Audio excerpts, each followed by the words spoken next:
नमस्कार दोस्तों, स्वागत है आपका स्टडी फॉर सिविल सर्विसेज में। इस वीडियो में हम देखेंगे डब्ल्यूपीआई और सीपीआई के बीच में डिफरेंस। देखिए, इंडिया में इन्फ्लेशन यानी कि महंगाई मेजर करने के लिए सबसे पहले यूज होता था डब्ल्यूपीआई यानी कि होलसेल प्राइस इंडेक्स।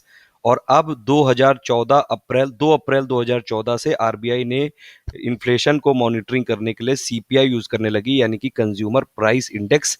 महंगाई का मतलब होता है कि समय के साथ कैसे कैसे रेट बढ़ते रहते हैं। तो देखिए, सीपीआई और डब्ल्यूपीआई ये कई बार एग्जामों में पूछा जाता है, यूपीएससी में भी और स्टेट पीसीएस में, वो कई सारे एग्जामों में। कई बार आप इसको देखते हैं, रटते हैं और आपको याद नहीं होता है। इसीलिए मैंने एकदम एग्जैक्टली इसमें जो भी सीपीआई और डब्ल्यूपीआई में डिफरेंसेस हैं और जो इंपॉर्टेंट है एग्जाम के लिए, वो हमने इसमें देखे हैं। दिस इज प्रेजेंटेड बाय मी, ज्ञान प्रकाश मिश्रा। ये मेरी फेसबुक आईडी, आप इसमें फॉलो कर सकते हैं। स्टार्ट करते हैं। इसमें देखिए, डब्ल्यूपीआई यानी कि होलसेल प्राइस इंडेक्स होता है और सीपीआई यानी कि कंज्यूमर प्राइस इंडेक्स होता है। होलसेल का मतलब होता है कि जैसे जो दुकानदार होते हैं, आपने देखा होगा जो रिटेल शॉप्स होती हैं, वो जनरली क्या करते हैं, वो पूरा जो उनको लेना होता है सामान, गुड्स या सर्विसेज, वो सब लेते हैं। ये गुड्स मतलब लेते हैं तो वो होलसेल में लेते हैं, एक साथ लेते हैं।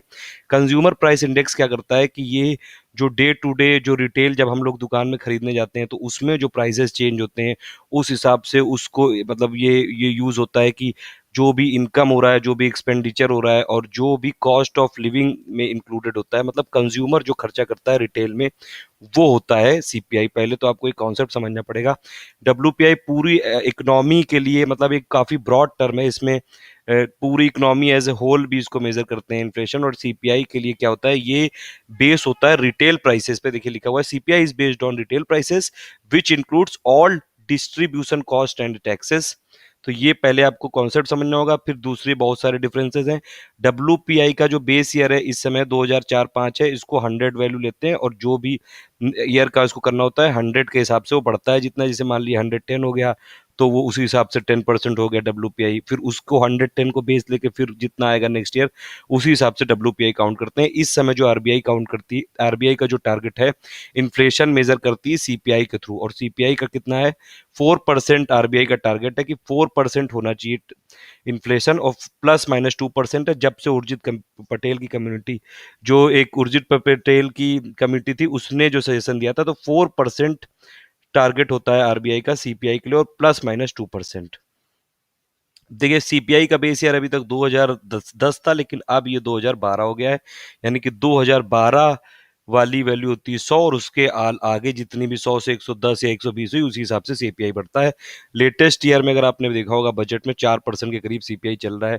तो हमने जो टारगेट लिया था उर्जित पटेल कमेटी का, जो वो ठीक चल रहा है। अब देखिए, WPI does not take into consideration the retail prices of the services. इसमें रिटेल प्राइसेस नहीं होता है, इसमें होलसेल प्राइस होता है। सीपीआई में रिटेल प्राइसेस होता है। तो दोनों को निकालते किससे, एक लेस्पिरीज फॉर्मूला होता है, उसी से निकालते हैं दोनों को।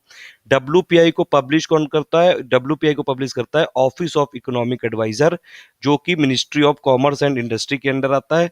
और सीपीआई को कौन ये पब्लिश करता है, ये आता है सीएसओ यानी कि सेंट्रल स्टैटिस्टिक्स ऑफिस, जो कि मॉस्पी यानी कि ministry of statistics and programme implementation के अंडर आता है। तो दोनों को अलग अलग मिनिस्ट्रीज करती हैं। डब्ल्यूपीआई को कॉमर्स मिनिस्ट्री पब्लिश करती है, सीपीआई को statistics and programme implementation ministry करती है।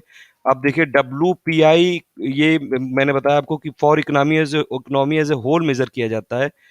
और ये इसमें जो रिटेल प्राइसेस होते हैं, ये जो इनकम और एक्सपेंडिचर होता है, उसी हिसाब से जो कॉस्ट ऑफ लिविंग होती है। तो सीपीआई एक ज़्यादा रियलिस्टिक टर्म होता है, और इसीलिए ज़्यादातर जो कंट्रीज हैं वो सीपीआई इसको मेजर करती हैं।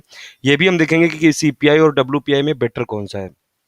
डब्ल्यूपीआई में देखिए, 676 आइटम्स होते हैं टोटल। और इसमें ये जो इन्फ्लेशन होता है, ये 5,482 प्राइस कोटेशंस होते हैं, उस हिसाब से इसको मेजर करते हैं।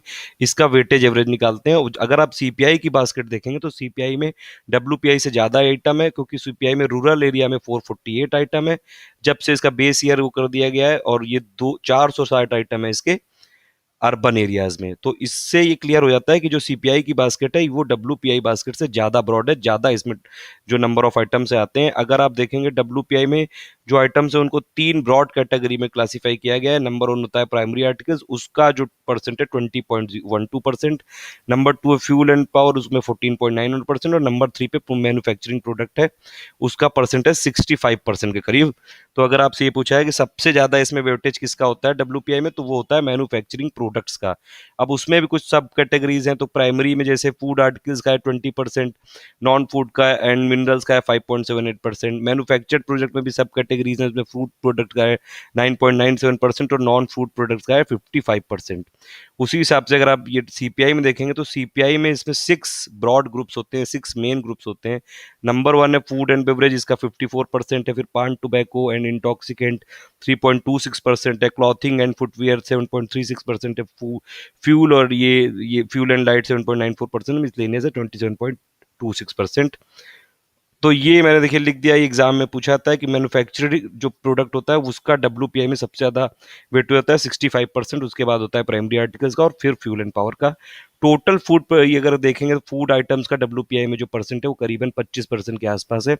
और अगर आप मैन्युफैक्चर प्रोडक्ट में भी आपसे एग्जाम में पूछ लिया जाए कि मैन्युफैक्चर प्रोडक्ट तो है सबसे ज्यादा डब्ल्यूपीआई में वेटेज वाला, लेकिन उसमें भी कौन सा हाईएस्ट वेटेज किसका है, तो वो होता है केमिकल एंड केमिकल प्रोडक्ट्स का, जिसका की परसेंट होता है 12.02%। तो 65 में से 12.02% होता है केमिकल्स का। सीपीआई देखिए, जो सीपीआई होता है, डब्ल्यूपीआई तो एक ही नंबर आता है, सीपीआई के 4 नंबर आते हैं मेन नेशनल लेवल पे।